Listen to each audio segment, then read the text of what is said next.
Question number 5 के part number 1 की find the value of L and M for which the expression will become perfect square. गोर मुंगले expression राकड़े x power 4 plus 4x cube plus 16x square plus LX plus M.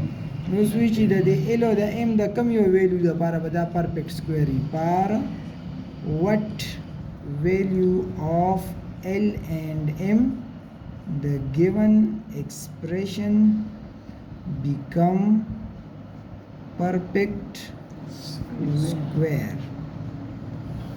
نو مطلب ہے چې موږ به د L او د M ویلیو فایند کوو. څه فایند کوو؟ د L او د M ویلیو. بس دا به راواخلو د دې به سکویر روټ معلوم کړو. x پاور 4 پلس 4x کیوب پلس 16x سکویر پلس lx پلس m. او داسې دی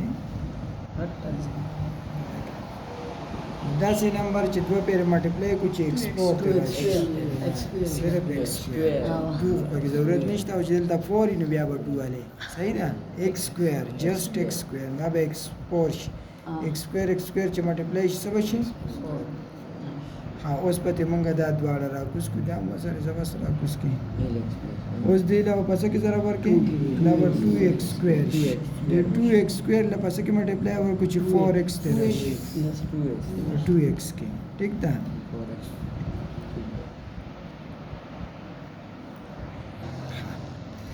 اوس ګوره دا 2x نه دا به د دواړو سره ملټیپلای کیږي بس راشي 2 2 ځا 4x کیوب او 2 2 ځا 4x square plus minus کټ بشي 16 نه چې 4 لر کو سره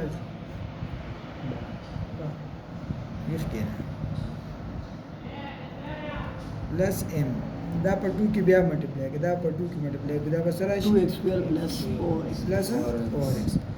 اوس صرف دی 2 لپس کې ضرب ورکو چې 12 ځکه x سکویر خدا شته کنه دلته هم 6 لیکه دلته لکه دا ټول په 6 کې ملټیپلای کې از رف کوم 6 2 ځا 12x سکویر 6 4 ځا 24x 6 6 ځا دا پلس ماینس دا وکړ شي دینه براشي lx minus 24x او دا براشي پلس m minus 36 صحیح ده. اوس دا به پرفیکټ سکویر کلی چې کله دا ټول ټرم 0 شي کنه دا ټول ټرم څه شي 0 شي نو دا والا پرفیکټ سکویر دی نه موږ دا L او د M ویلیو فایند کوو. ګوره پر پرفیکټ سکویر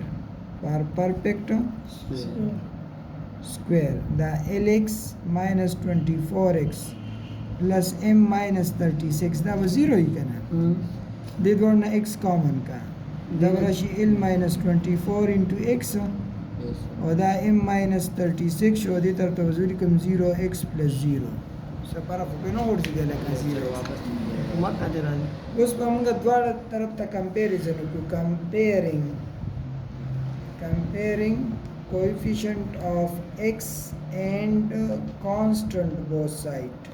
دلته د x coefficient سره دا coefficient څه دی لکه 2x دا 2 د x coefficient دلته د x coefficient څه شو دا l minus 24 او دلته سره او دلته کې سره 0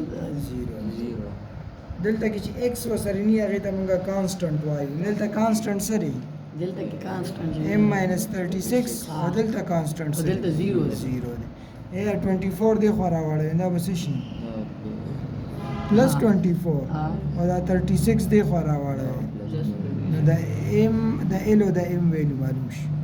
اوس کو چې دا l په ځای 24 پټ کوم دا بس شي 24x minus 24x شو کینسل او کو دا m په ځای 36 پټ کوم 36 minus 36 شو 0 شو. دی چې پر what value of l and m the given expression will become perfect square تاسو به تل کې پر l is equal to 24 and m is equal to 36 the given expression become a perfect square.